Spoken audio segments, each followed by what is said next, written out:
Order is misplaced in the twists and turns of the moment. We speak of miracles, but they always exist only in the past tense. Miracles cannot be defined in the present tense, and it is always only later that we learn that they are miracles. Following a miracle, then, is an act that is always delayed, always tracing back to the past. Transformation is both present tense and future tense.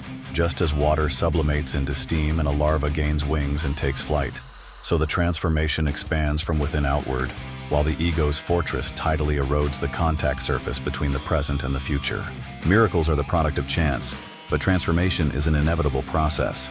At the moment when these two intersect, we stand in the chasm of time. If following a miracle produces transformation, it is a reversal of fate and a reversal of cause and effect. Knowing that we cannot catch up with the miracle, we continue to change by following it. Life is a journey in the shadow of the miracle, and the trajectory of transformation is the proof of existence. Miracles are in remembrance, transformations are in distorted time paintings, and intersections are silenced in between. It is in the roar of silence that the faint tones of a new miracle may lurk. A drop of time sinking into darkness quietly permeates the membrane of the universe. A wind in the name of chance blows through, carving minute distortions in the gaps of order. There, miracles quietly sprout and begin to spin invisible chains. But a miracle is not an isolated sound. Once touched, transformation becomes inevitable. Life slips into another phase at that moment, and the past self finds itself shifting like a mirage. When a miracle leaves a trace, it is not just a trace, but a new structure emerges.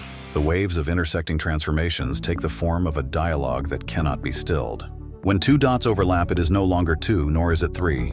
The concept of number is dismantled, and an infinite corridor is created in the process of reconstruction. We are the ones who walk that corridor. If you ask whether the me of yesterday is equal to the me of today, the answer will refract like light. To follow the transformation is to accept the miracle. It is to repaint one's contours and dissolve oneself in the river of time. If the miracle were a mere accidental reverberation, could we perceive it? Or is transformation merely seeing the trajectory of an already engraved destiny?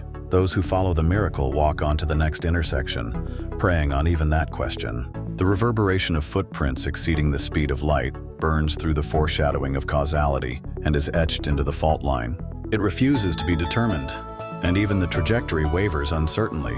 The soul that continues to wander in the law of cause and effect unravels the double helix in the midst of transformation, and each time it traces the folds of possibility, it is reborn into an unknown self. A single decision gives rise to an infinite number of branches. Will and chance overlap, and the weave of space-time transforms into an unpredictable geometry.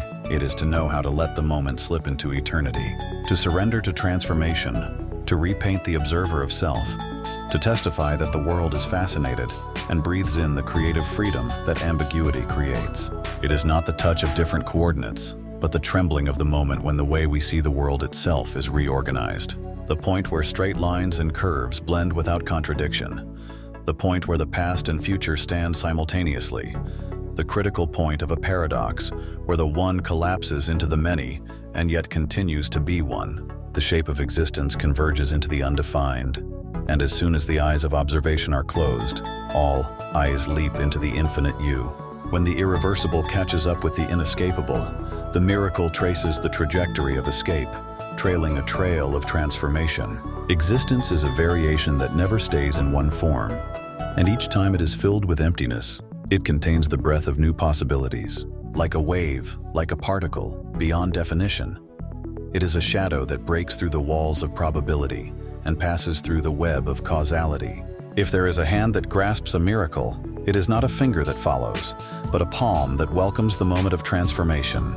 In the vortex of eternal regression, what repeats itself is only a fiction, and the only thing that exists within the fluctuation is called the truth. It is not an omen, it is not an evasion. It is only a phenomenon that is formed in the name of the one who releases the self. Not an attainment, not a deviation, but a fragmented projection that continues to dance in a myriad of intersecting possibilities. We do not seek a miracle. It is in the intersections of transformations that follow miracles.